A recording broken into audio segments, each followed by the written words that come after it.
So hi and welcome to our very first property clinic of 2024, where we answer all your property queries. Today I'm joined by Conor Spillane of DNG Spillane in East Cork and Emmett of DAFT.ie. And today we're going to focus on what's happening in the property market. So if you've any questions throughout the series, drop them in the comments below and we will shed some light for you. So let's dive straight into it. What's happening in the property market? I suppose in a nutshell, the answer is a lot. But the most dominant force in the Irish property market today is scarcity. And because of that, prices continue to increase. So I'll just look at Bandon and West Cork and say 2023. We saw price increases of an average of 5 to 8%. Rural areas saw the highest prices, and I suppose the market was dominated by high supply, or high demand, I should say, and low supply. And even though we did see an increase in supply in new builds, the second-hand market is very, very tight in supply. So Conor, just over to you, looking at the East Cork side of it, how did you find the market? Very similar. So we were looking at probably 5 to 7% increase throughout. I would think, look, forecast for the coming year, I would see it leveling off. I think we might have peaked. Potentially you might see further growth in places like Middleton, Glounthaune, Glanmire. Prices probably will grow a bit more there, but I think the rest of East Cork, you're probably looking at maybe 1 to 2% for the year. Okay, fair enough. It seems data from DAFT would support both of those, Conor and Majella. We're seeing the more affluent areas have leveled off in terms of their price increases, and there's still a bit of growth left in some other areas. But what it has done, it has provided a level of maybe fear or maybe stability to the market, because what we've seen in January has been the best January for stock in 16 years. Now, you guys be well aware, and our viewers be well aware, that stock, like Majella said, is at an all-time low. But this year we're up 36% year on year, and it's the best year in 16 years. And our analysis indicates that prices may have peaked. And now people are like, if they're considering selling a house, they're like, now is a good time to reach out to your agent and say, sell your house, because we may be at the peak and they may start to level off, like you said, Conor, or even dip a little bit. So it really is a good time to get in there, and we're seeing it through the data in our system. Yeah, Emmett, I would say that we're up in numbers of sales appraisals and people looking to move. I suppose a big obstacle out there is, sellers need to buy as well. And there is still a lack of stock out there. And a lot of sellers are afraid to go to the market until they find a place. Yeah, it's a classic chicken and egg type scenario. But absolutely, like if the numbers run out and the stock levels continue to improve, then that level of confidence will come to those people, because they'll see the stock levels on DAFT, and they'll see that, and it'll come out in our next reports that there is more stock into the market. Then they'll start to consider it. Like, an interesting tidbit now for our viewers is that the most viewed equally demographic of people on DAFT at the moment is between 30 and 34 looking for a house, or 55 plus. Now, the 55 plus are generally selling to move on, and the 30 to 34 are generally first-time buyers. So if we're having that level of activity on our website, you can start to see the stock roll in thereafter. Now, that's what we're hoping. Yeah, you can see that. So that kind of moves us on to what types of homes are in most demand. And I suppose we look at this from who the buyer is. So we look at first-time buyers, we look at downsizers, and we will look at trader-uppers. So Conor, just coming to you, in relation to first-time buyers, what type of homes do you see that they're interested in? Look, it's generally new homes if they're in an area that they like. Obviously, with the Help to Buy scheme and other things available, first home schemes. So they're kind of what we're seeing first-time buyers looking at. Look, they're also looking at your 2, 3, 4 bed semis. Look, a lot depends on area, but they are kind of specifically what first-time buyers are targeting. Look, first-time buyers aren't the ones buying the 5 bed 2,500 square foot house. That's just not how it works. So they're looking at kind of 2, 3, 4 beds, semi-detached, new build if possible, but if not, then second hand. Yeah, we're seeing similar pattern. I think initially in the year it was mainly all new builds, first time buyers, but as you know, they go on, I suppose the premium prices for new builds and you know, as stock goes on in the competition, we are seeing more first time buyers looking at the second hand semis and things now as well. Even new builds now, prices, look, we estimate probably gone up 10% last year. The new build stock that we deal with. And look, they'll probably increase again for the coming year at a higher rate, obviously, than second-hand homes. So look, even new builds now are becoming hard for first-time buyers. So it's a tricky situation. They're gone to a stage now where maybe clients can't even access them. So that's where all these other schemes come in, first home and everything else. So it's tough. Look, it's tough. What's driving the demand for the new builds is like the Help to Buy scheme and the first home scheme, isn't it? Yeah, absolutely. Yeah, exactly. Yeah, so like it's rare enough that we've sold a lot of new homes over the last few years, new builds, and it's rare it's a second time buyer, but generally all first time buyers, just because obviously the grants and everything else. So yeah, you don't really see second time buyers buying new builds. And kind of moving on to downsizers, what they're looking for is, we find we're dealing with a lot of downsizers who just want to get a smaller, more manageable home, less maintenance, and preferably near amenities. And I suppose their preferred choice would be a bungalow, which are very, very hard to get in the current market.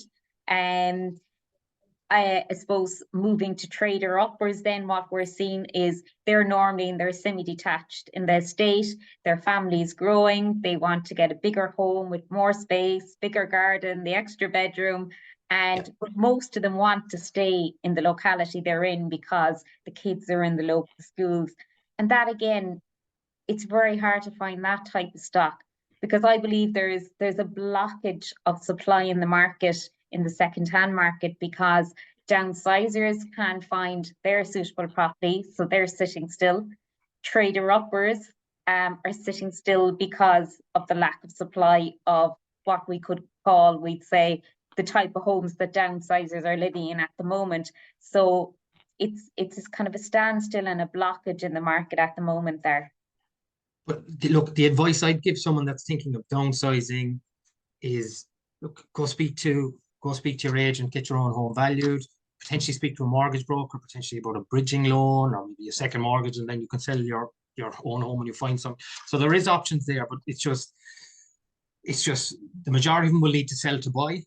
Will need to sell to buy, and that's kind of where they feel like they're stuck. But there is options out there, so I would always advise speak to your agent, mortgage broker, and go that route and see what your options are. I would agree with you there, Conor, because I think one of the challenges buyers come at is that they're trying to wait until they find the property before they go on the market with their own. What happens then is, in the meantime, they may find a property, but they're not in a position to put an offer on it because they're not on the market with their own. So it's a catch-22 situation. But, you know, I understand the fact that, like, you don't want to be homeless, you don't want to, you know, that is a risk out there. But I suppose it's back to being prepared, as you said, Conor. It's contacting your agent, discussing the plan, so that when you do find the property, you're ready to go to the market straight away. Yeah, exactly. So look, you're in a position basically to bid when something you like comes up, because we'd often find that people would come into us, but look, we act for the vendor, so we have to do the best by the vendor. And when people come in and say, oh, I have my own one to sell, I'm very interested, but look, then there's another offer there that's mortgage approved already, you're obviously going to push the vendor towards the mortgage approved offer. So look, I just tell people they have to be prepared, as in speak to your agent, speak to your mortgage broker, see what's available, and then come talk to us. Preparation is key in this journey, there's no doubt about it. Emmett, can you add any kind of tips for sellers in that position? Well, I think from a data perspective from DAFT, about 52% of all visitors to our website are actually selling a house. You know, anyone that's looking to buy is selling a property. And like you guys said, once that flywheel of visiting your agent and saying, well, while I'm not necessarily ready to sell this house tomorrow, this is my house and I want to sell it, will you do an appraisal for me? and let's work together. So once those guys start coming into you, you know the levels of stock on the market, because then people will start to think about it, and then you'll be able to give them the proper advice about when to list it on DAFT, and they don't have to sell it immediately. From the other data perspective, it's really interesting to see that like the over 55s and the 30 to say 39 bracket are the largest cohorts on our website now. And the most popular property, and I'm looking at just Cork at the moment, but it actually plays out across the entire country, is a townhouse. And the next one is end of terrace. Now, they tend to be a little smaller. They tend to be the type of stuff that developers are developing in town centers and stuff like that, where the sites are small. And you can see that that's where they're looking for. And then the very next one is the detached. So like, it's like what Conor said, it's like they're looking for the larger houses. These are people who are trading up or have a house to sell, where the first time buyers are looking at the smaller properties. You know, interestingly, bungalows, like, they're so rare, and apartments are the least searched properties by impression on our website over the past year on DAFT in the Cork area. It's quite surprising, but like, you can get good quality housing in Cork. So, you know, it may be not the reason for them looking for an apartment, and the fact that there is no bungalows, you know, it doesn't tend to be people's first port of call when they're looking for it. Again, I put it down to a level of confidence within the market. If we're going to see another increase on February, which we'll measure against last year and the previous 16 years, if that starts to grow, that will filter down to the people that want to sell. And it's imperative then that they have spoken to their agent even before that, to consider that, because you guys are in the know and you'll have your finger on the pulse, and you'll be able to know when is the key time to do it. And everybody knows the first half of the year is really crucial, you know, to start getting the interest in, and banks are ready to lend, and everybody's getting things slow down over the summer. So it's a good time to start that process right now, you know. 100%. And it's interesting about apartments, actually, because I think, like, I definitely mirror that. You know, we'd have less demand for apartments in comparison to houses. There's no doubt about it. I think we Irish are still not used to that idea, but we are beginning to see more apartments becoming on the market because of landlords leaving the market. So maybe we will see more first-time buyers kind of looking down that road as an interim. Yeah, if it plays out in the data, we'll see it, you know. But it's all about stock, as you said at the start. If the stock continues to improve, what we've seen over the last couple of weeks, it'll be a good year in terms of people finding somewhere to live and being at a level of confidence that they're getting the very top of the market for selling their own property. I mean, it's always a game of chance. Will I sell now? Will I hang on? And for the past couple of years, we've climbed up, but from the last DAFT report, it's now starting to level off. And if I was in the position to sell a property, now would be the time I'd start to think about it, you know? Yeah, I would agree with you there. It's as you say, it's a good time of the year, and it's a good time of the market to get the ball rolling. Definitely. Absolutely. Yeah. So kind of looking at the outlook for 2024, what kind of price increases, or do you see it leveling off, Conor? Or As I said, I generally think we've peaked. Now, there might be a bit of growth in some areas. East Cork now I'm talking about. We're talking about Middleton, potentially, Glanton, Glanmire. They'll probably grow a bit more, but your Yalls, your Cove, they've kind of, I would say, maybe 1 to 2%, whereas the other areas potentially 4 to 5%. Yeah, I would agree with you there, Conor. I think, 4 to 5% for the kind of more rural, less developed areas, we'd say, and, more built up areas would be the 1 to 2%. I think another thing that we're going to see even more so is, the building energy ratings being so important. Like that has dominated the past 2 years in particular. And I think we're going to continue to see that among buyers looking for energy efficient homes. Yeah, definitely. With particularly any property that's B3 or better.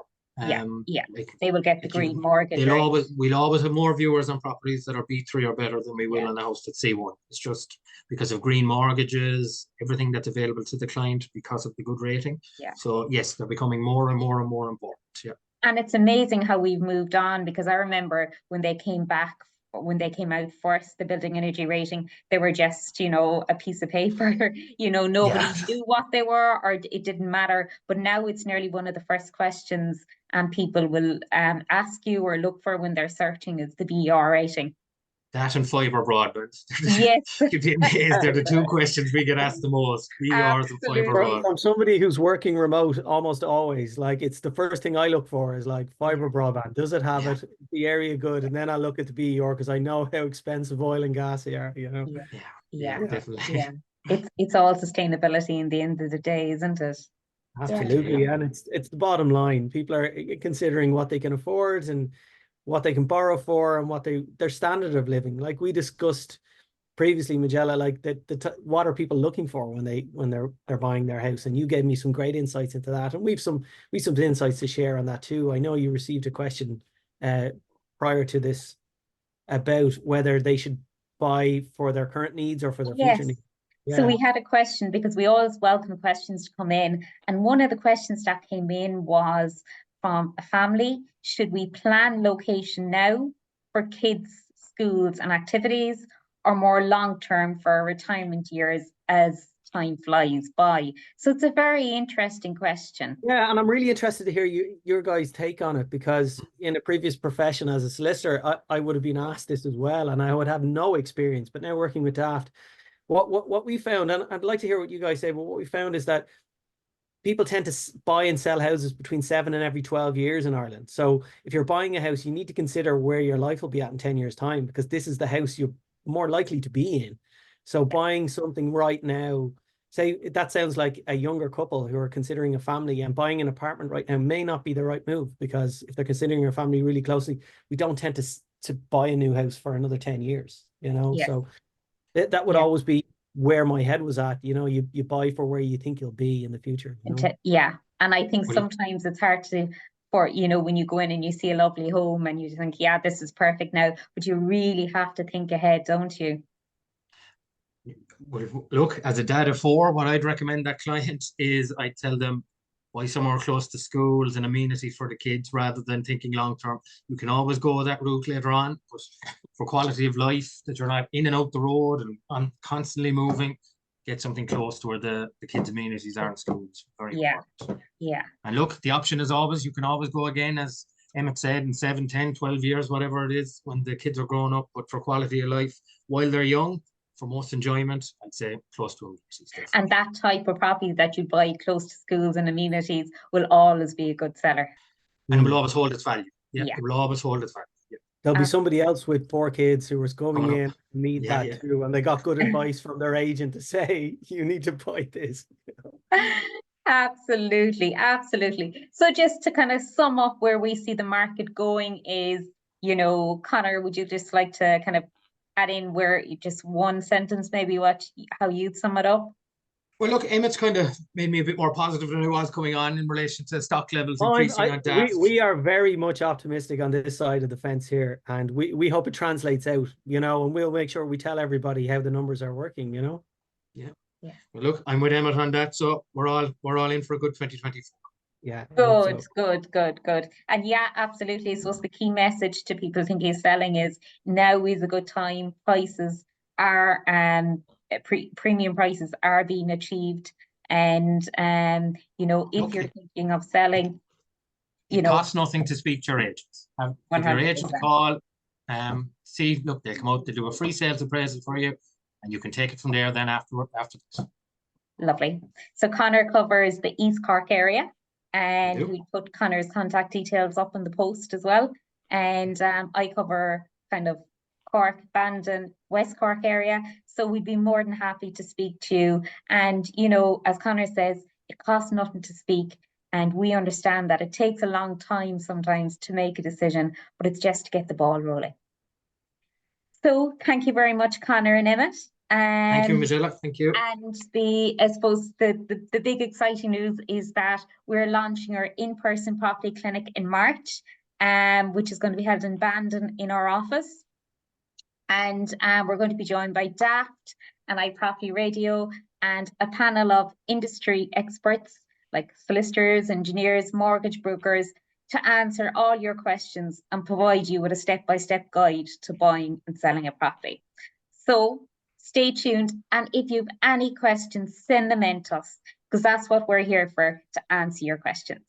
Thank you, everyone. Thanks, Conor. Cheers, Emmett. Thank you.